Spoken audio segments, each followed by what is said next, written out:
Assalamualaikum warahmatullahi wabarakatuh. Kawan Fakta, kembali lagi dengan saya Kang Ican. Masih bersama podcast bersama Wakil Rakyat. Dan kali ini seperti sudah langganan dan memang beliau ini paling mudah kita hubungi dan kita ajak bicara. Ya, media darling lah. Bersama Bapak anggota DPRD Provinsi Banten, Dede Rohana Putra. Apa kabar Pak Dewan? Alhamdulillah kabar baik Kang San dan kawan Fakta Banten dimanapun berada, selalu kabar baik kalau buat kawan Fakta Banten. Alhamdulillah. Ya, Pak Dede Rohana Putra ini sekarang pasti jadi incaran kawan-kawan media.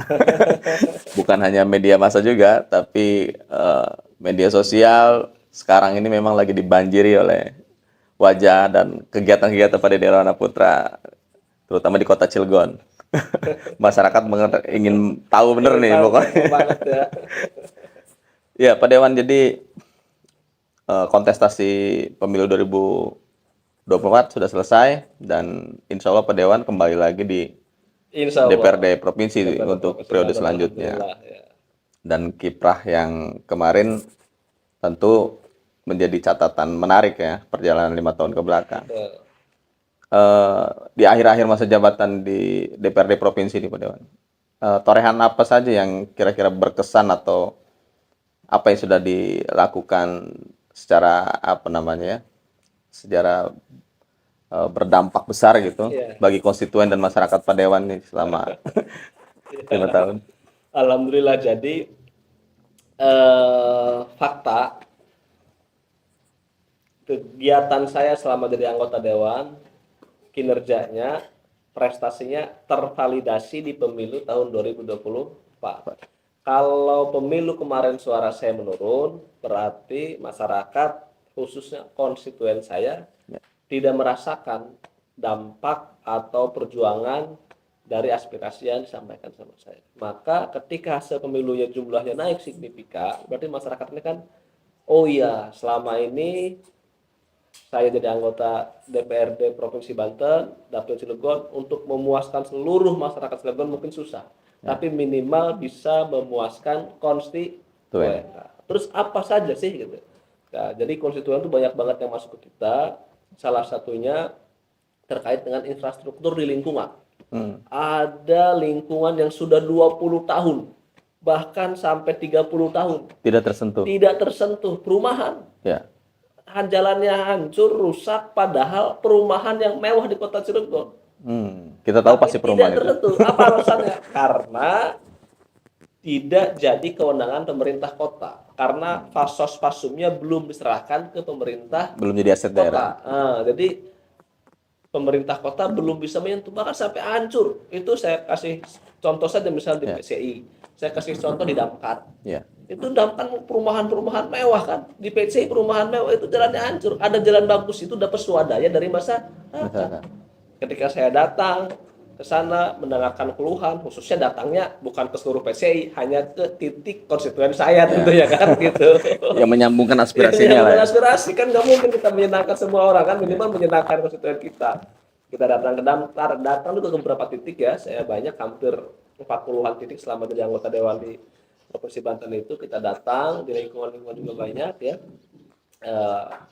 Ditambah lagi memang selain tidak tertentu, ada juga yang memang Cilegon itu sejak COVID memang anggaran infrastrukturnya sampai hari ini kurang. Ya. Jadi banyak infrastruktur yang rusak. Alhamdulillah kita bangunkan jalan, bahkan ada yang minta balai warga, ada yang minta MCK umum, ada yang minta drainase karena banjir, kita bangunkan. Itu pertama. Dan itu buat wilayah-wilayah itu menjadi kantong suara saya kan. Nah, itu investasi apa namanya, jangka panjang. Yang real ya. Terbukti dengan penambahan suara signifikan. Nah, itu di beberapa TPS itu alhamdulillah suara saya stabil, bahkan cenderung naik. Itu pertama. Di tengah, jadi pas di tengah pemerintah kota tidak bisa membangun, saya hadir di situ. Ternyata ada yang bisa berbuat lebih Ada dibanding yang pemerintah kota. Bahkan ini mohon maaf, saya juga teman-teman media waktu itu nggak hadir ya. Ada masyarakat di Kubang Lesung waktu itu ngundang saya, ngundang Pak Wali Kota, ngundang anggota DPRD Kota Cilegon, banyak banget. Ya. Menyampaikan aspirasinya, minta dibangunkan jalan. Saya langsung sanggupi.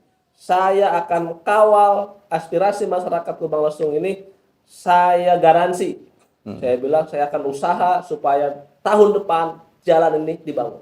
Ya. Karena Pak Wali Kota. Tapi mohon maaf, karena acara ini ada anggota Dewan Kota Cilegon, ada Pak Wali Kota, ada anggota DPRD Provinsi Banten, maka aspirasinya nggak saya beresin. Ya. Ya, saya paling 50%, kalau nggak 30%. Karena ada Pak Wali Kota di sini, ada Pak Wali Kota. Bagi-bagi dengan pemerintah Bagi-bagi, daerah. gitu kan. Ada juga Bu Yun dan Haji Sabis dan banyak. Ya. Itu fakta, silakan dicek ke sana ya. Nah, ternyata tahun depannya itu dibangun aspirasi saya dulu. Infonya karena sampai hari ini udah 2-3 tahun yang Belum lain belum dilanjutkan. bangun. Kalah sama saya bilang tahun depan akan kita bangun, itu tahun depan dibangun. Nah itu yang dari DPRD kota sampai Pak Wali Kota sendiri katanya sampai hari ini belum itu. Iya. Nah, saya sudah membangun, dan saya belum kesana lagi ya. Tapi waktu itu tahun itu saya duluan. Tapi bagaimana semudah itu DPRD seorang anggota dewan di provinsi bisa melampaui atau melebihi kemampuan dari pemerintah daerah untuk Jadi memang semua kan ada seninya ya. Kebetulan saya memang pengalaman di DPRD Provinsi Banten belum lama. Tapi pengalaman jadi parlemen jalanan sudah lama Kang Ican. Ada kampus Unipal Alheria, ada kampus Ikatan Mas Cilegon, ada kampus di BEM, ada kampus di HMI dan di mana-mana kan. Itu sebenarnya yang memang seninya di situ. Mohon maaf ya, memang kalau kita tanpa berjuang ekstra, tanpa ada keseriusan memperjuangkan aspirasi, ya susah juga. Mereka cuma ngedengar aja, aspirasi disusun, pokok-pokok pikiran disusun, hasil reses banyak, tapi nggak ada realisasi. Nah dengan cara itu, alhamdulillah saya diskusi, pemerintah Provinsi Banten ketika itu khususnya Dinas Perkim nolak juga awalnya. oh gitu. Saya bilang nolaknya kenapa? Disebutkan tuh aturannya. Oke, kita baca aturannya. Setelah kita baca bareng-bareng ada tuh, saya lupa pasal berapa gitu ya, yang menyatakan bahwa pemerintah provinsi dapat membantu pemerintah kota dalam hal penanganan lingkungan yang kumuh atau apa gitu. Ini kan pasal ini coba dikaji lagi. Ada celah sebenarnya Ada celah. untuk mekanisme anggaran itu bisa Anggaran itu. diserap ya. Akhirnya dikaji sama mereka supaya tidak melanggar hukum kan. Oke, Pak Dewan, ini ada celah nih katanya. Itu saya bilang ada. Ya yang penting sih katanya ada goodwill pemerintah. Itu saya bilang yang penting Pak Kades mau, saya bilang. Kitanya dorong, siapin anggarannya. Pak Kades mau melaksanakan. Sekarang Pak Kades saya bilang tolong pelajari supaya tidak melanggar hukum. Siapa Dewan? Akhirnya dibahas sama dia kan. Oh ini boleh Pak Dewan, tapi jangan diambil kewenangan, sifatnya hibah aja. Ya udah, masyarakat mah nggak penting itu jalan mau lingkungan, mau jalan provinsi, tapi yang penting tahunya jalan bagus. Akhirnya setelah dengan berbagai pengkajian, laporkan ke Pak Gubernur, boleh katanya. Ya udah. Akhirnya alhamdulillah itu masuk, termasuk tadi ya aspirasi kan banyak juga. Kita pilih-pilih, ya ada yang mungkin kalau aktif, kalau pimpinan mungkin bisa lebih banyak gitu ya. Itu selain itu kan aspirasi yang buat umum. Ya. Ada juga yang mengikat aspirasi pribadi. Yang menempel langsung pribadi. Itu hadiah katakanlah gitu ya dari anggota dewan ya. Konstituen saya, Pak Dewan, saya memperjuangkan Pak Dewan jadi tim sukses. Ini saya butuh bantuan. Kita kaji bantuan apa saja. Rata-rata butuh bantuan modal usaha. Apalagi ada lagi minta pelatihan. Apalagi minta kursi roda, orang tua saya sakit. Apalagi banyak banget. Nah kayak gitu-gitu. Oke, kita data, kita rumuskan dengan dinas-dinas. Oke, ini saya punya aspirasi nih. Ada orang yang minta modal, gimana ini? Kaji. Dinas ini bisa nggak? Dinas ini bisa nggak? Kita pelajari kan. Akhirnya ketemulah di dinas sosial. Kita bantuan usaha ekonomi produktif. Tapi jangan duit Pak Dewan. Apa? Barang boleh. Saya kasih tahu kan terus kan. Kita nggak bisa ngasih duit, tapi ngasih barang nilainya sekian. Boleh Pak Dewan. Udah tahu ratusan orang itu berapa periode saya kasih itu simpul-simpul masa saya itu. Bayangkan dapat modal usaha sebesar itu kan. Itu namanya modal usaha hibah. Nggak dikembalikan, nggak disicil. Nggak harus ada pinjaman ya. Nggak kayak KCS kira-kira gitu ya. Ini udah mulai masuk ini. Udah mulai masuk nih. Jadi ini benar-benar murni hibah. Tapi memang ada tindak lanjut. Kita monitor, kita cek per 6 bulan, kita cek lagi bagaimana perkembangannya. Ya rata-rata 80% ya berjalan usahanya. Memang ada 20% karena ketidakkonsistenan beliau dari usahanya ya. Misalkan memang ada yang nggak ngaruh, yang nggak jalan lagi ya. Tapi yang lainnya bagus. Ada orang yang bisa pelatihan bikin kopi barista. Kita ada kasih pelatihan tata boga, ada pelatihan make up. Bayangkan sekarang itu usaha make up hampir tiap RW ada usaha make up kan, dikit-dikit ada wedding, ada wisuda, ada lamaran, banyak sekali itu pakai Lagi makeup. populer juga bisnis Populer itu. kan, murah kan, yang 100.000, 200.000, 500.000, mungkin yang mahal-mahal, tapi yang murah-murah juga ada. Nah itu saya udah hampir berapa ribu selama dari periode. Bayangkan itu tim sukses kan. Kalau ada 1.000 orang yang sudah mendapatkan langsung, itu kan mendapatkan manfaat langsung kepada di pribadi. Ya. Kurang apa loyalnya itu dia? Ada yang dapat alat make upnya, ada yang dapat open, ada yang dapat alat-alatnya, ada dapat alat press, ada alat sablon, segala macam yang kita kasih. Jadi kalau cerita bahwa wakil rakyat kadang tidak sampai gitu ya memfasilitasi aspirasi, ternyata berbeda ketika anggota DPRD-nya, anggota dewannya mampu mengkomunikasikan dengan pemerintah. Betul, itu Banyak pertama. program ya. Kedua, bahasa itu muncul dari masyarakat yang tidak milih saya.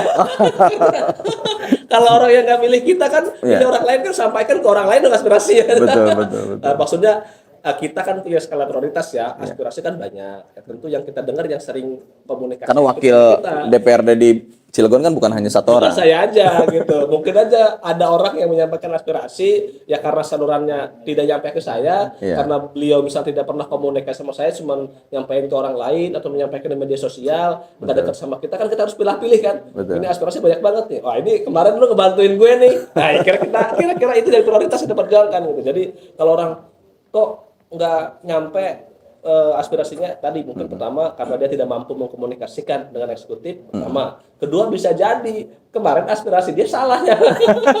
Kalau ke orang yang salah ya kita Tersalurkannya lewat orang lain ya. lewat orang lain. Nggak jadi pula mungkin. Nggak jadi. Iya, iya. Tapi itu memang sangat dirasakan manfaatnya program-program. Sangat efektif. Saya sih yang hitung ya, dibawa. Kang Ican, itu saya program yang kayak gitu, program-program ke personal ya. Kayak misalnya ada lingkungan, ada kelompok masyarakat minta bola meja tenis meja, itu berapa juta itu.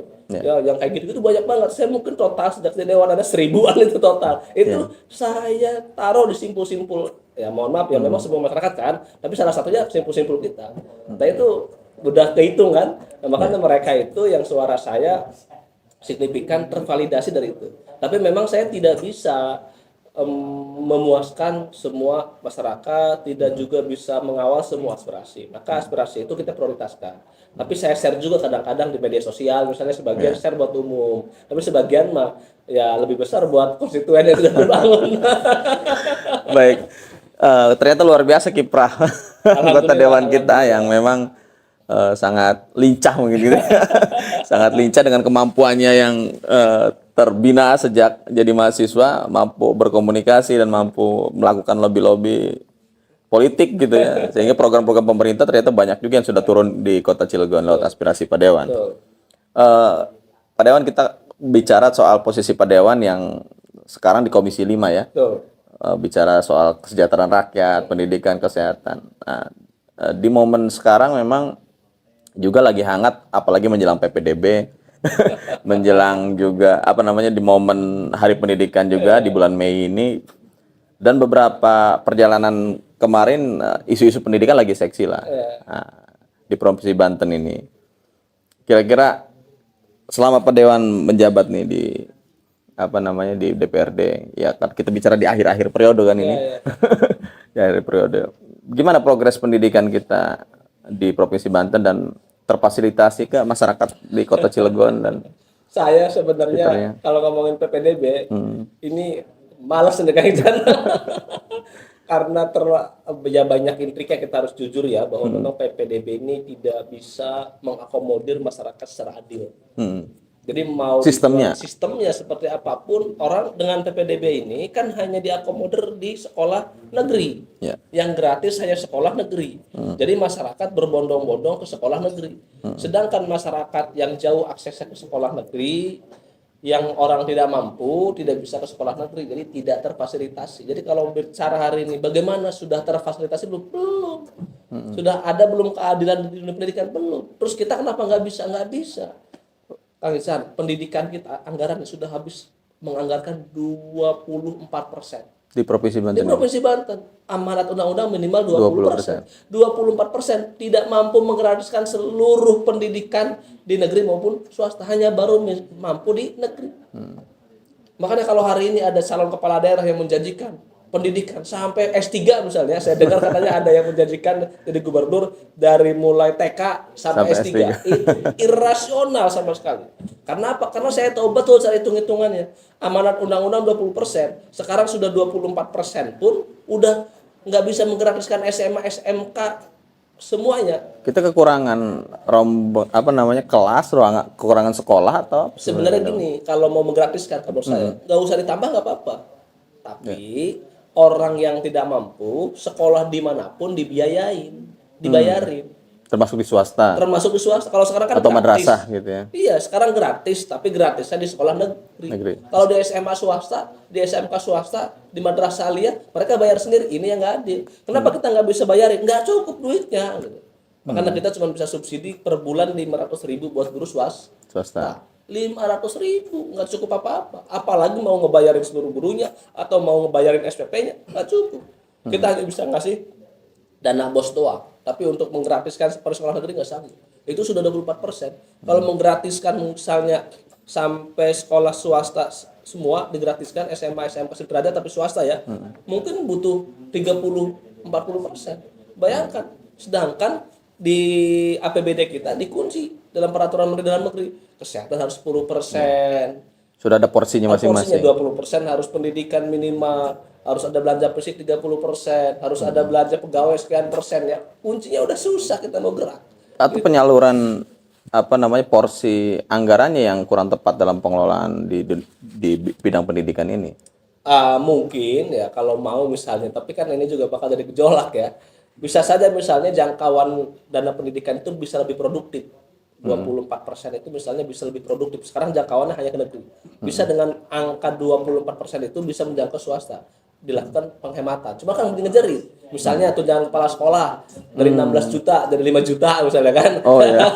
Jadi 24% anggaran pendidikan termasuk buat belanja pegawainya juga dong. Iya. 24% itu amanatnya untuk urusan pendidikan, termasuk Belanja pegawainya juga. Belanja pegawainya gede-gede. Sekarang guru-guru itu pada sejahtera loh. Kalau dulu mah zamannya guru itu Umar Bakri kan. Ya. Hari ini mah guru tuh nggak ada tanpa, kecuali mungkin swasta ya. Kalau sekolah negeri mah udah happy. Honorer SMA, SMK negeri sudah Udah happy. di atas UMK. Udah di atas UMK. Yang P3K-nya dia sudah UMK, apalagi yang gurunya. Udah pada happy semua mereka. Nah ini sebenarnya memang jadi beban. Akhirnya uang yang 24% itu tidak maksimal saya kira. Tapi kan ini juga menjadi goodwill dari kepala daerah. Mungkin karena itu janji politik, karena itu untuk mengambil simpati gitu ya. Ini tanda kutip bukan mau menurunkan ini saya. Kalau mau menurunkan nanti malah ada ribut antara guru. Maksud Tapi saya, perlu dievaluasi kan tentunya. perlu dievaluasi sebenarnya. Kalau saya sering kalau rapat sama dinas itu sering menyampaikan bahwa saya orang yang lebih sepakat kalau belanja untuk masyarakat itu jauh lebih besar dari belanja pegawai. Karena ada, saya lupa dinas apa ya. Misalnya total anggaran dia 20 miliar. Itu bisa 16 miliar sampai 18 miliar buat operasional. Banyak. Hanya program cuma 4 sampai 2 miliar. Ada yang kayak gitu, lucu kan coba? Urusannya urusan internal aja ya. Urusan internal aja. Gitu. Ada yang beberapa kayak gitu. Walaupun memang misalnya ada dinas pelayanan memang ya, gitu. Jadi kalau dinas pelayanan memang kebanyakan, tapi saya tetap aja nggak setuju gitu. Saya pengen secara umum misalnya pemerintah daerah itu belanja pegawai itu belanja pegawai harusnya nggak boleh lebih dari 50%. Banyak yang 60%, yang 70%. Nah, itu mungkin termasuk misalnya beberapa dinas ada yang nggak yang nggak imbang kayak gitu. Kalau polemik di dunia pendidikan yang masih rebutan sekolah favorit di PPDB gitu ya. Karena Itu tadi sekolah negeri gimana? itu gratis. Ya. Jadi orang rebutan ke sekolah negeri. Padahal orang yang tidak mampu tidak sekolah di negeri. Aksesnya jauh juga dari Aksesnya jauh juga sekolah ya. negeri ya. Nah, ini kan nggak adil. Maksud saya sampaikan kemarin soal rapat itu. Karena memang gubernur juga susah karena udah keputusan kan nggak bisa merubah juga kalau sekarang PJ mah ya. Saya bilang kalau mau gratis untuk seluruh masyarakat. Nggak mampu ya udah, kalau nggak mampu gratis untuk seluruh masyarakat yang tidak mampu. Kalau yang mampu sekolah di negeri pun bayar, saya bilang. Mohon maaf ya. Ini walaupun memang susah dibuktikan. Orang mau masuk sekolah favorit itu ada yang berani bayar sampai 5 juta, 10 juta, 20 juta walaupun susah dibuktikan. Desas-desusnya bayarnya ke siapa gitu nggak tahu ya. Tapi kan ada berarti kan orang itu Sering mampu. muncul setiap Sering tahun muncul. itu. Berarti kan orang itu mampu kan. Betul. Kalau mampu mas suruh bayar ada sekalian sekolahnya gitu, nggak apa-apa, lu sekolah tapi bayar gitu. Nah, Ya. untuk apa duitnya? Mengurangi beban APBD supaya nanti sekolah-sekolah swasta yang menampung orang yang tidak mampu dibayarin SPP-nya sama Ya. pemerintah, dibayarin biaya pembangunan sama pemerintah gitu. Tapi kasus akhir tahun kemarin Ketua Pak Dewan di SMK 2 Kota Serang sempat ditemukan oleh kawan-kawan media kekurangan kursi, bahkan belajar di ruang kelas yang di lantai di SMK 2 kemarin, akhir tahun kemarin. Yang kemarin itu, Iya. itu udah diklarifikasi. Itu bukan seperti itu ceritanya kemarin itu. Ada sekolah waktu itu katanya lagi ada masa orientasi atau apa gitu. Terus ada juga yang pembelanjaan yang belum dikirim. Dikirim. Nah, jadi kita pastikan kemarin ke kepala dinas mengklarifikasi dua hal itu. Jadi hampir sekolah negeri di seluruh Banten, sekolah negeri ya, bukan sekolah swasta ini. Semua fasilitas termasuk bangku, ruang kelas, guru semua aman. Itu tadi ada pertama ada kegiatan yang memang lagi disatukan, ada juga yang pemesanan belum datang, tapi semuanya sudah aman. Jadi jaminannya kalau bicara sekolah negeri SMA SMK tidak mungkin lagi ada Tidak kekurangan mungkin. ya. 24% dari APBD berapa triliun bayangkan. Ya. 2,8 triliun Jadi anggarannya. kawan fakta catat besar-besar yang di bawah gitu ya. Kalau Gede bicara banget. pendidikan SMA SMK negeri Negeri, di ya. Provinsi Banten tidak mungkin lagi ada Tidak kekurangan. mungkin ada kekurangan. Kalau ada kekurangan berarti mungkin ada mismanajemennya. Ada mismanajemen aja, Mismanajemen. mungkin dia cara pesannya belum datang atau ada kelas baru misalnya penambahan lain sebagainya. Kalau ini cukup semua, duitnya gede banget, bahkan melebihi pembangunan jalan anggarannya, melebihi pembangunan permukiman. Permukiman. Gede banget pendidikan itu, 24%. Iya. Luar biasa ternyata kawan fakta bagaimana peran anggota DPRD mengawal setiap persoalan di masyarakat termasuk yang akan kita hadapi sebentar lagi. Pendidikan ini juga menjadi concern dari Pak Dede Rahana Putra. Nanti kita sambung lagi bincang-bincang nih, Siap. Pak Dewan.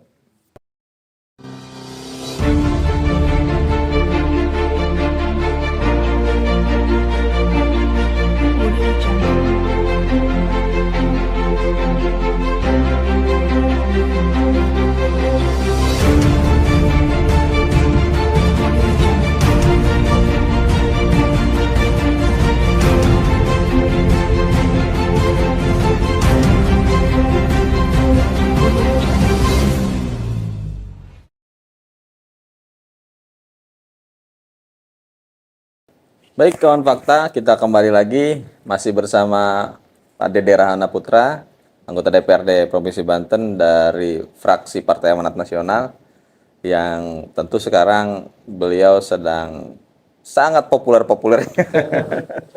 Meskipun di akhir masa jabatan, tapi ternyata popularitasnya malah makin moncer ini, terutama di kota Cilegon.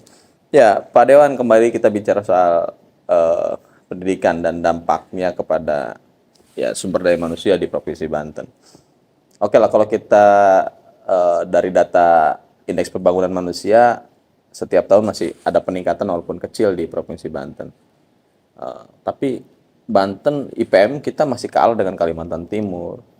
Bahkan yang paling apa katakanlah ya, meskipun jadi perdebatan menyakitkan lah gitu. Angka pengangguran kita tercatat nomor 1 di Indonesia. Ini gimana Pak Dewan menyikapi persoalan seperti ini? Saya pertama memang lihat bahwa sampai hari ini ya, apalagi sejak gubernur definitif nggak ada, memang kita kehilangan arah.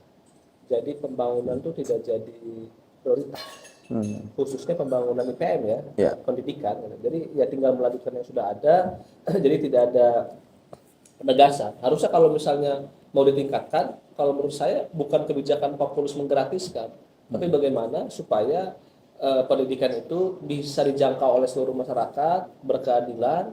Kalau orang yang mampu misalnya bisa berbayar, boleh saja sebenarnya kayak gitu ya. Jadi wajar kalau IPM kita itu memang masih kalah sama beberapa daerah yang lain. Ya. Ini karena memang kepala daerah hari ini karena PJ tidak punya juga Kewenangannya kewenangan terbatas. terbatas kewenangannya, tidak punya signifikan dalam kebijakan, akhirnya salah satunya itu. Terus kedua terkait dengan pengangguran. Pengangguran dari dulu, bukan sejak PJ. Sejak zaman dulu kayak gitu. Juara 1, 2, 1, 2 kira-kira kayak gitu gantian sama Jawa Barat. Jadi memang banyak problemnya.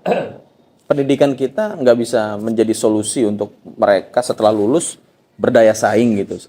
Tapi pendidikan kita malah menciptakan pengangguran baru. Betul, betul. Nah, jadi pertama Ya, dari 5 tahun yang lalu orang mengisukan bahwa pendidikan kita tidak terjadi link and match. Ya. Itu dulu. ya, Nah, sekarang kita bangun sebenarnya bagaimana supaya lulusan-lulusan kita sesuai dengan kebutuhan dunia kerja. industri dunia kerja. Ternyata juga enggak. Bahkan sekarang pengangguran itu disumbang tertingginya oleh SMK. Berarti kan pada SMK ini menjawab Ya, problem masalah terkait dengan link and match supaya dunia pendidikan kita itu supaya matching dengan apa yang dibutuhkan oleh industri. Sekarang sudah banyak SMK tapi nggak bisa terserap. Kenapa penyebabnya? Pertama, pertumbuhan masyarakat, pertumbuhan lulusan tuh setiap tahun hampir 150.000 seperti ini tidak bisa diimbangi dengan pertumbuhan lapangan pekerja. Itu pertama. Kedua, tingkat urbanisasi ke Banten cukup tinggi juga. wilayah kita wilayah yang cukup primadona ya. Suku primadona untuk datang, tadi kualitas kita sebagian bagus, Ya. sebagian rendah. Sedangkan orang yang datang rata-rata sudah mempersiapkan diri, Sudah fighter lah sudah mereka. fighter, memiliki kemampuan yang cukup. Ketika dia misalnya harus berkompetisi dengan masyarakat Banten yang tadi tingkatnya masih rendah, dia menang, masyarakat Banten kalah. Nah, kita membatasi misalnya kedatangan masyarakat Banten, masyarakat ke Banten juga nggak bisa. Nah, ini memang kalau misalnya semua rata-rata standar pendidikan yang bisa lebih tinggi, mungkin oke. Tapi kan kita juga bisa juga, misalnya standar pendidikan kita itu semua levelnya sekian, agak berat. Kenapa? Karena dari sisi kewilayahan, dari geografis, dari demografi, Banten Utara, Banten Selatan kan agak jauh Berbeda ya. Nah, ini memang kendala kita. Akhirnya pengangguran kita tertinggi. Ditambah lagi memang pertumbuhan industri tadi ya tidak seimbang dengan pertumbuhan penduduk yang ada di provinsi Banten. Bahkan beberapa industri padat karya pindah dari Banten ke Jawa, nyari UMK yang rendah. Nah, UMK kita itu bagi padat karya ketinggian. UMK kita itu memang cocoknya buat industri padat modal. Ya. Kalau industri padat karya memang berat mereka. Kecuali misalnya ada treatment khusus supaya industri padat karya ini ada betah di Banten. Nah, maka pengangguran di Banten saya kira agak luar biasa tantangannya, siapapun gubernurnya ini menyelesaikan pengangguran nih gak bakal selesai satu periode. Ya minimal Seperti nggak ada solusi kalau begitu atau kalau solusi jangka panjang, kalau enggak tadi dengan cara-cara yang ekstrim. ya. Kalau cara ekstrim bisa. Bagaimana caranya? Kalau saya jadi gubernur saya punya caranya. Kalau sekarang tadi malah ngasih ide buat mereka. Sedang disimpan dulu nih. Nanti kalau ada seorang gubernur yang mau menyelesaikan pengangguran secara ekstrim, boleh datang ke Rohana Putra. Nanti konsep gagasan itu saya buka. Tinggal mau nggak melakukan itu. Memang ada ekstrim dan ada resiko-resiko politik juga ya yang harus dilalui. Tapi kalau itu dilakukan, saya yakin-yakinnya itu bisa. Ini udah mulai mancing-mancing diskusi kita nih. Dari posisinya sebagai anggota DPRD udah bicara-bicara. Eksekutif siap nih. Iya, Pak Dewan, kita geser lagi ke kewenangan anggota DPRD di Komisi 5 soal bidang kesehatan. Di bawah Komisi 5 juga kan, bicara dunia kesehatan ini. Dan yang terbaru memang kasusnya sedang menghangat juga, demam berdarah yang bicara layanan kesehatan ini. Beberapa kasus kita terima, orang kesulitan nyari ruangan, nyari layanan. Di rumah sakit ini penuh, sini penuh, sini penuh. Kita memang kekurangan fasilitas itu atau bagaimana? Ya gini, saya sebagai pimpinan Komisi 5 sangat memonitor ya dan memperhatikan beberapa informasi maupun aduan dari masyarakat. Memang demam berdarah ini kan kasusnya bulan-bulan ini cukup meningkat. Jadi ketersediaan tempat tidur itu ada rasionya kan, rasionya kalau secara Banten ya. Cukup, bahkan lebih. Karena rasionya 1/1000 tempat tidur. Cukup sebanten. Tapi kalau dibagi per wilayah, memang ada wilayah yang kurang. Pandeglang sama Lebak. Tapi kalau Cilegon Serang dicampur ya antara tempat ketersediaan punya rumah sakit daerah dan swasta. Swastanya, ya. Nah, itu lebih kalau di sana. Tapi kalau secara Banten cukup ya. Nah, maka kenapa tidak tertangani misalnya? Karena tadi memang lagi kondisinya wabah ini tiba-tiba cukup mau wabah cukup tinggi ya, ini ibarat kayak lagi COVID, sebanyak apapun rumah sakit tetap nggak bakal cukup, ibarat kayak perang gitu. Ya, memang harus dimaklumi itu. Kedua, memang Kang Ihsan, saya selaku Komisi 5 beserta teman-teman tidak henti-hentinya mendorong kesehatan. Saya hari ini habis medical check up di RSUD Banten. Udah pernah dirawat belum? Belum. Rasain cepetan. Jangan dulu dong. Jangan dulu ya. Ini rumah sakit kita sudah kita bangun bagus sekali. Udah keren. Fasilitasnya lengkap. Fasilitas yang apa namanya gedung Garuda ya. Udah AC-nya yang 8 lantai ya? Ya, udah 8 lantai semua, ada endoskopi, ada MRI semua. Tadi sudah medical check up udah saya rasain. Pelayanannya juga udah jauh beda. Cuman memang kelemahannya masih kumuh itu karena mohon maaf, rumah sakit sebagus apapun kalau punya pemerintah kan yang datangnya masyarakat. Kan masyarakat menengah ke bawah. Jadi yang pengunjung ini kan memang habitnya, kebiasaannya belum ya, kayak gitu kira-kira habitnya, rombongan segala macam, jadi masih dimaklumi. Tapi kalau dari standar pelayanannya udah bagus. Saya jujur sebagai masyarakat Banten hari ini sebagai anggota DPRD bangga punya rumah sakit sebagus itu, pelayanannya, gedungnya juga bagus, peralatannya juga bagus. Cuma memang ketika lagi ada kasus demam berdarah yang cukup signifikan, memang bukan hanya rumah sakit di provinsi di mana-mana. Kalau di provinsi wajar. Kenapa? Hari ini RSUD Banten menjadi rumah sakit rujukan regional. Semua wilayah masuk situ. Semua wilayah di Banten dirujuk ke RSUD Banten. Bahkan kita bangun 8 lantai. Sekarang sudah menjadi rumah sakit pendidikan. Ada gedung pendidikan di belakang. Bahkan ke depan nanti kita mau tingkatkan lagi kapasitasnya. Ya mungkin dalam jangka panjang kita akan bikin rumah singgah juga di sana, karena yang sakit satu RSUD Banten itu yang nengoknya 10 ya kan orang-orang daerah di kita kan. Kalau orang-orang kota mungkin yang ekonomi menengah ke atas itu nggak bakal sebanyak itu, bahkan sakit pun nggak ada yang nungguin. Kalau orang-orang keluarganya sibuk semua menengah ke atas Pak. Tapi kalau menengah ke bawah itu ada yang sakit, itu yang nengoknya bisa 20, yang nungguin 10 itu bahkan yang nungguin sakit lagi. Tapi kasus di Pandeglang, Lebak, kejadian layanan kesehatan, fasilitas kesehatan masih sulit dijangkau, itu masih sering terjadi Pak Dewan. Karena tadi secara rasio kurang.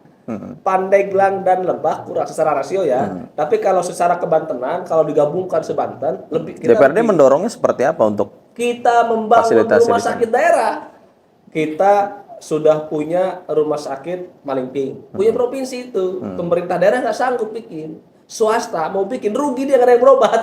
Mana coba rumah sakit swasta mau bikin di sana? Orang-orang kan berobatnya bukan ke rumah sakit, ekonomi rendah. Ke Paraji gitu. Ke Paraji. Nah, ke Paraji. Jadi untuk yang Banten Selatan, Pandeglang, Lebak, pemerintah daerah nggak sanggup bikin, yang ada pun ya nggak maksimal karena keterbatasan anggaran. Swasta mau bikin nggak bisa, kita pemerintah provinsi sekarang bangun 2, satu di Labuan, satu di Silograng. Yang sudah ada di Malingping. Jadi sekarang kita nanti bakal punya 4 rumah sakit milik pemerintah provinsi. Ya, itu lumayan bebannya. Kalau akses sampai membantu atau mendorong puskesmas, pemerintah provinsi sebenarnya bisa turun membantu. Karena kan kebutuhan seperti melahirkan, itu kan kadang mereka nggak butuh rumah sakit, cukup dilayani di puskesmas juga cukup. Tapi karena akses puskesmasnya jauh, nggak ada di kampung-kampung tertentu itu. Kita beberapa puskesmas yang kita coba cek apa masalahnya, kekurangan dokter, ada yang kita kasih perbantuan, ada yang kekurangan bidan kita kasih, ada kekurangan perawat kita kasih, ada beberapa memang yang kita bantu, beberapa tergantung kebutuhan ya, memang tidak semua, termasuk posyandu kewenangan kabupaten kota, tapi banyak juga kita bantu, ada kita bagi-bagi alatnya, ada bagi seragamnya, ada lah kita bantu, itu walaupun kewenangan kabupaten kota tapi kita bantu, seperti itu. Jadi memang pemerintah provinsi ini hadir untuk membuat keadilan lah dalam memberikan pelayanan. Kalau Serang, Cilegon, Tangerang sudah layak, di sana belum, ya kita geser ke sana. Jadi pemerintah provinsi benar-benar menjadi payung yang mengayomi kabupaten kota. Penyeimbang lah kira-kira. Bukan kabupaten kota ke-9. Bukan. Itu buat calon gubernur biasa ngomong kayak gitu. Oh gitu ya. Buat calon gubernur. Karena saya bukan calon gubernur, calon wali kota, jadi nggak ngomong kayak gitu. Iya. Terakhir Pak Dewan, soal isu kesehatan, bicara yang terbaru, angka stunting di Provinsi Banten ternyata juga naik lagi nih. Naik lagi. Angkanya naik lagi. Ini bicara stunting ini tentu berkaitan dengan ekonomi masyarakat, mungkin juga gaya hidup. Betul. Ini dorongan dari DPRD kepada instansi terkait untuk bisa mengawal ini supaya lebih bisa diturunkan lagi seperti apa? Jadi gini, pertama saya kaget nih, baru beberapa minggu yang lalu saya dapat data itu. Ya. Nah, kita pertanyakan ini gimana sih? Anggaran makin tinggi, keroyokan, program makin banyak, tapi kenapa stunting naik gitu? Ya. Nah, Dinas Kesehatan berargumen, Pak, kalau data kita survei internal ada by name by address turun, tapi kenapa menggunakan data dari kementerian naik? Naik. Nah, makanya ini kita mendorong supaya ada titik temu kriteria stunting ini, surveinya menggunakan metode yang mana gitu. Kalau tiba-tiba angkanya tinggi, sedangkan tiap kelurahan, tiap puskesmas, tiap posyandu mendata ada anak-anak yang stunting, kita coba selesaikan, ada dengan bantuan makan tiap hari, kelihatan ada berapa orang, ada bantuan dengan bahan makanan dan lain sebagainya. Tapi ini akan tinggi, itu pertama. Jadi sampai hari ini kita masih belum menemukan ada titik temu metode survei yang dilakukan, itu pertama. Kedua, berarti kalau memang faktanya naik, nah ini mohon maaf, jangan-jangan tadi kegiatan untuk mengatasi stunting ini seperti yang viral yang diceritakan oleh Pak Presiden. Iya. Gitu. Anggaran buat 80% pegawainya lebih habis buat operasional. Operasionalnya Jadi lebih yang besar. ke masyarakat cuma 20%. Nah, ini kita akan segera audit. Kita akan segera cek, tapi kemarin diskusi kita mereka berdalih, Pak, ini data kita ada, Pak. Di kampung ini ada yang stunting 8, sekarang tinggal 2, Pak. Di sana ada 10, tinggal 2, Pak. Semua ada, bayar terus. Jadi harusnya angka itu turun dari 18% menjadi 6% kalau nggak salah. Tapi malah di angka yang dari kementerian meningkat. Nah, makanya ini saya bilang, coba kalau gitu kita kumpulkan, kita diskusi. Ini harus diselesaikan. Dari mana perselisihannya? Selisih metode survei itu pertama. Tapi kalau seandainya memang benar, ya gini khawatir. Stunting ini cuma hanya formalitas. Programnya ternyata programnya kebanyakan rapat, habis di kebanyakan operasional. Nah, ternyata yang ngebantu buat masyarakatnya sedikit. Nah, ini bahaya.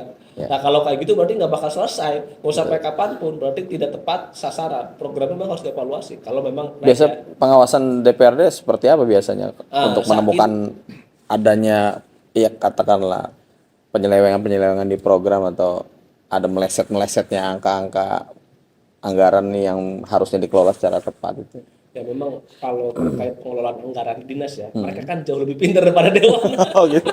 Kita kan hanya disajikan data-data doang. Yeah. Justru kita akan menemukan penyelewengan itu ketika masyarakat ngomong, ketika Melaporkan. media ngomong, ketika LSM ngomong. Kalau mereka yang menyajikan data semua bagus. Orang mereka dari pagi sampai malam, dari Senin sampai Jumat, dari sejak dulu sampai sekarang ngelola itu. Jago bikin report ya.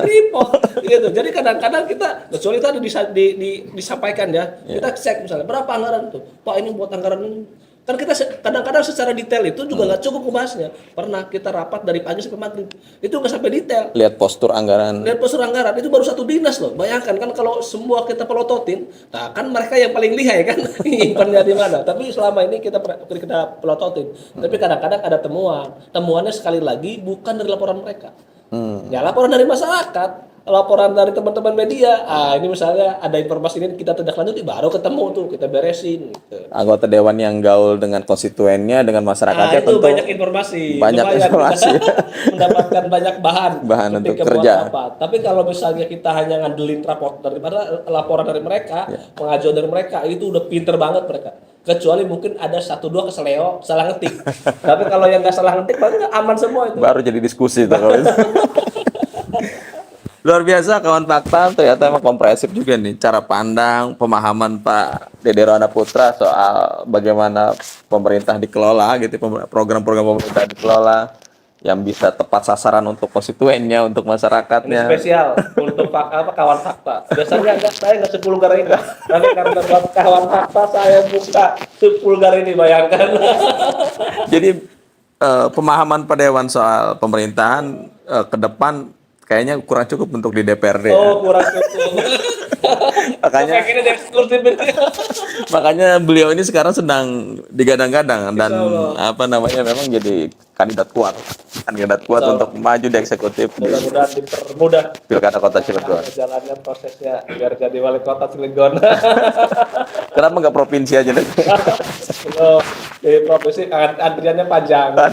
Ngomong masih muda di kota dulu lah. Baru nanti periode depan di provinsi.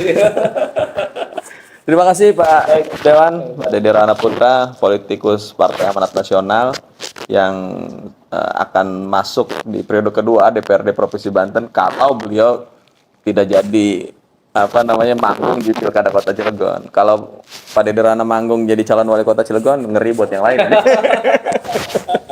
Bisa jadi apa namanya lawan yang berat, Pak. Jadi lawan tapi jadi pemenang. Kawan fakta, nanti kita saksikan kiprah beliau selanjutnya dan mungkin kita akan bertemu lagi di kesempatan podcast berikutnya bersama Pak Dede Rana Putra. Mungkin bukan di posisinya sebagai wakil rakyat nanti. Sebagai wali kota, insya Allah tahun depan. Terima kasih sekali lagi Pak Ya, siap, Dede. makasih. Sukses selalu. Siap, sukses buat kawan fakta ya. Siap. Terima kasih. Kawan fakta, itu saja perbincangan kita dengan Pak Dede Rana Putra. Kita kembali lagi dalam podcast berikutnya. Assalamualaikum warahmatullahi wabarakatuh. Waalaikumsalam warahmatullahi wabarakatuh.